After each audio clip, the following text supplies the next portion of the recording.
I know I just talked about a story like this in Sacramento, linked in the description in case you missed, but I just can't pass this one up. Besides, I'm bored of corona terrorism. Somehow the lesson of a 74-year-old fat guy who lives on McDonald's and Diet Coke beating this virus in under a week is we need to be more fearful, not less. Plus, the vice presidential debate isn't until tonight, so I'll have to wait at least a day longer to find out if Tulsi Gabbard's questions for Kamala finally get answered almost a year and a half later. But more than that, sometimes the point just bears repeating. It is always hilarious to watch a person pick a physical fight with an engine and expect to win. But beyond that, these stories illustrate the delusional depths of insanity to which media descend to preserve the narrative that these lawless street thugs are in fact virtuous heroes and innocent victims. Dateline, Portland, Oregon, you know the story. It's the same one nightly for 4 months running now.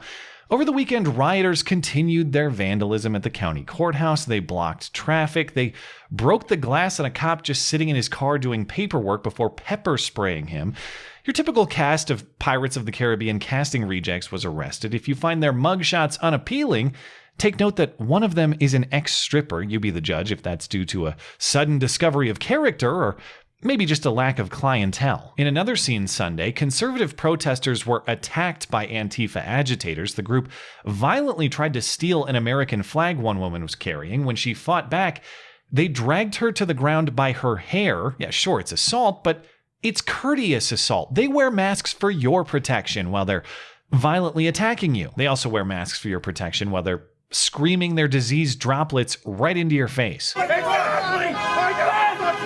I shouldn't assume, actually. Masks have been a fashionable choice for Portland criminals long before they were a public health gesture, so maybe this is actually just about getting away with attacking you rather than looking like a good person while doing it. But whatever the case, the Portland thug life lives on. But if you didn't have the video and you only had the headlines, you might believe that the Portland thug life actually is that of the Proud Boys standing by, as alleged last week, or perhaps more regularly, the police. Headline in the Oregonian over the weekend, Portland police officer drives motorcycle into protester blocking his path. Other outlets followed the paper's lead. Local NBC affiliate KGW says, video shows Portland police officer seemingly running over protester. Even the UK Sun picked up the story. Headline, Portland cop hit protester with motorbike and dragged her 20 feet after being surrounded by 100 rioters in body armor. Okay, that last part seems like some key context. If we have to rely on a British tabloid to get a closer semblance of the truth than the local news actually on the scene, we're in trouble. But before we get to the video, listen to how the Oregonian describes the story. A Portland police officer drove a motorcycle into a protester who was blocking his path and pushed the person for some distance after what had mostly been a largely peaceful demonstration against police violence Friday outside an East Portland law enforcement building. Video shows an officer attempting to get away from a crowd of demonstrators by driving into the protester as she stood in his way. Okay, so who was the aggressor and who was the victim then? Because that sounds like the police just started attacking a person. Is that what happened? No, of course not. Once again, it is all on video, but you're supposed to read through several paragraphs of someone else's description before you find the video and decide for yourself. In the video, the cameraman approaches what appears to be a traffic stop or a police officer otherwise talking to a pulled over driver. The cop's sirens are flashing. A mob descends upon the cop. They get in his face. They ignore his commands to back off, and they demand to know what his cause for the stop is. What's your cause? What's your cause? Why? Back up! Don't touch us! Back up! What's your You cause? go. What's the You cause? don't go. Back up! Back up! It's hard to tell exactly what was said. I gather the mob wants to know the cause for the stop, and the cop is responding, I don't have to tell you. Correct. The cause for the stop is between the cop and the driver, not this mob of third-party randos. There is no mob veto on police procedure. And for good reason, because that sort of distraction is a great way for people to get away, which is exactly what our driver in this case did. With the cop distracted, the driver takes off, so the cop has to grab his bike to pursue, and the mob surrounds him and forms a blockade, and one idiot thinks her shrimpy legs have more horsepower than his bike.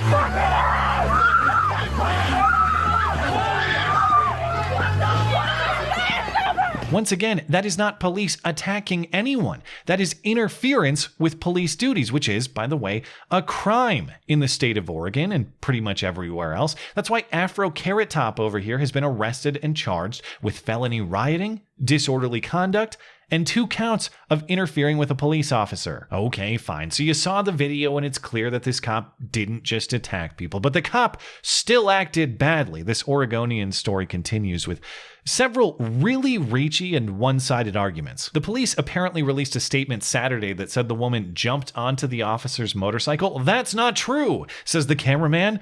The woman only planted her feet in front of it and was driven into. This is like debating whether you were punched or kicked. It doesn't matter. The crime is assault. We can debate the method of obstruction, whether it was jumping onto the bike or simply physically blocking the bike. She obstructed the officer, and that was the charge, justifiably. Yeah, but the officer had other options, though. He could have taken other streets, or he could have called other cops to pursue that driver. Okay, so tell me what happens when the mob blocks those other streets, too, or when the mob blocks those other police cars. If the mob totally encircles the police station such that it can't operate, is that it? No more police in Portland, then? It's a very important question with a very important answer. What rules this city? The mob or the law? Beyond that, pursuing that car isn't the cop's only concern. At the point he becomes a target of this mob, his own safety is a concern as well. And after everything we've seen in Portland, can we really reasonably expect anybody, police officer or otherwise, to just sit still and take it from the mob? We just saw a guy murdered in political cold blood only a few weeks ago. According to reports on this story, the mob was throwing objects at this cop. In that context, fleeing the mob is actually the kindest thing you can do to them. And if you intentionally get in the way of someone's escape, well, that's on you. Besides, police were being as relaxed and non-interventionist as possible. They left the mob alone. It's the mob who couldn't leave them alone. Buried deep in the story, police had not directly interacted with protesters all night, and the mob was supposedly self-policing. When someone threw a water bottle, they were admonished by a holy black person with a capital B. Yeah, self-policing except for the courthouse vandalism, and except for the attack on the flag-carrying woman, and except for the tossing of eggs at officers. Again, reported in this story way deep down where proper context suffocates under the weight of the paragraphs of bullshit above it. Insert or remove whatever boogeyman you want. Police, Proud Boys, Patriot Prayer. The fact remains, the one and only constant in 4 months and counting of Portland violence is Antifa and Black Lives Matter activists and their politician sympathizers, which may give you hope that Portland voters may finally be open to trying literally anything else, but no. Bury that hope deeper than these journalists bury relevant facts, because this is Portland. They don't just double down, their commitment to the ideology is infinite. And that's why, according to Portland public opinion polling, Mayor Ted Wheeler is impossibly not left enough. So the city's response to the I am 100% Antifa killer may be to elect the I am 100% Antifa mayor. So why do you call yourself the Antifa mayor? Because it's good to oppose fascism. She actually praised Joe Biden for properly explaining Antifa as an ideology. She says Ted Wheeler is too soft on the true threat to the city.